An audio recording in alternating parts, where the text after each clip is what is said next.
So I had a guy ask me a question. I'll throw this in there. Maybe he'll see it or I can send it direct. I'll try. Makes it hard on the YouTube thing to try to communicate with people. Anyway, A-arm bushings. He had an issue. Somebody sent, I think he said they sent two of the fronts. And if you'll notice on the front, they got those little nubs there. And this bushing is 1.5 inches long. If you go from there, it was 1.5 inches. And when it goes in to there, that's machined down, so it stops. And I think he said they sent him two of the same length. The problem is this one back here, see, it bottoms out at the machine. It's only 1.25 inches. So if they sent you two of these and it bottoms out here, I mean, it seems to me like it's going to be not seated and stick 1/4 inch out that way. I think that's wrong. Of course, till you got the parts in front of you, it's hard to tell, but that's what it looks like to me. So if you call those two guys, either, so Dave Nasello, Google him. He's on Facebook. I think it's PTFB or Pro Touring Up, something, one of those. He's an engineer. He builds some stuff.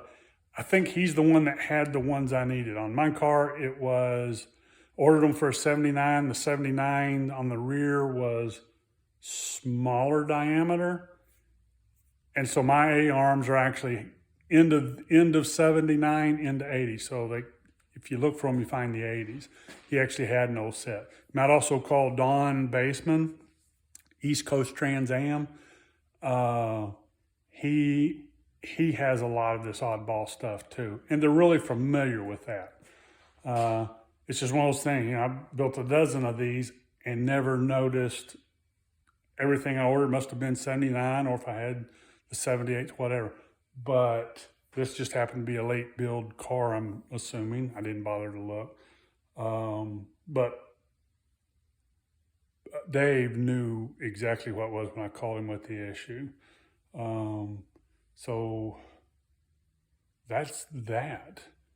And right now I'm going to get started on finishing up this wiring mess. You can see how nasty, gunky everything is, and I want it clean. So end up taking half a day just to clean and fix the contacts. And like I say, then I wire everything. I put a battery on it. I make sure everything works before I put it in, because then I don't have to guess. If something's not right, I pretty much know right where it's at.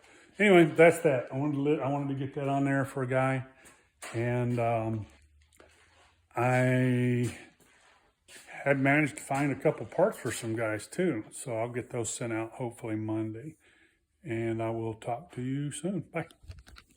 Hello. Okay, today I got rather busy, and this was a pain in the butt, but trying to remember where this stuff went. Took me about an hour laying it out and twisting it and turning it. Had one wire break on this little rear harness. That one right, kind of hard to see. See if I can get up there. That one right there. It's the one that plugs in the back here and then runs down through the channel here. And it's got some kind of, it's not wire. It's like a big, thick, stiff, but it's maybe aluminum, thick aluminum. Bends easy, whatever, but it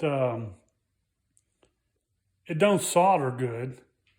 So what I ended up doing, I had one broke. I had to pull the little pin out, clean the pin, solder a 2-inch piece of wire to the pin, and then all I could do was crimp and heavy crimp that wire. I'm not even sure what it was. Never noticed it, never had to get into one.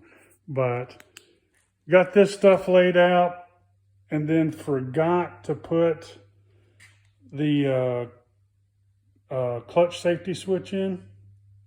So crawled in here, laid upside down, and Finally got that in. Thought about just leaving it disconnected, but I'm like, somebody will reach in here and hit the key, and this motor's torquey enough, it'll probably start and take off. So got that, laid everything else out across here. It's all labeled, it's all tested, it's ready to go. I've just got to figure out a few things about where they actually route to. Not that difficult. Got the rear end all cleaned, tested all the lights, so it looks nice. Nobody will ever see it. And then I had to spend 30 minutes looking for, remember the little plastic covers that go in there and hold that rubber piece in? Took me, I know I had them, so of course you gotta go through every box in the attic, and got those. And came back to this. That is the hole for the one tack wire. That's ready to go. That hole is plugged because that was normally for an antenna, power antenna. And as I say, there's nothing that comes under this hood at all. It's very clean. That's it. There's no more wiring. There's no AC. There's no more wiring that runs across here. So I've got the 2 harnesses. They're all cleaned and hanging and ready to go. And that one's the alternator, battery, and all that. Runs down to the starter. This one is for the front headlights. And again, I've had it all together, hooked the battery and tested. And I think I'm gonna take a break now. Been out here about 5 hours, most of it upside down.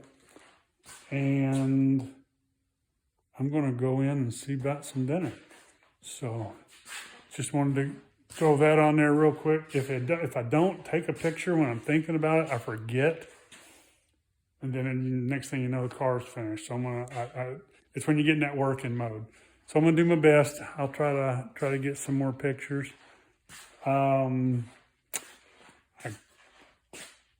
That's it. I'll talk to you later. Bye.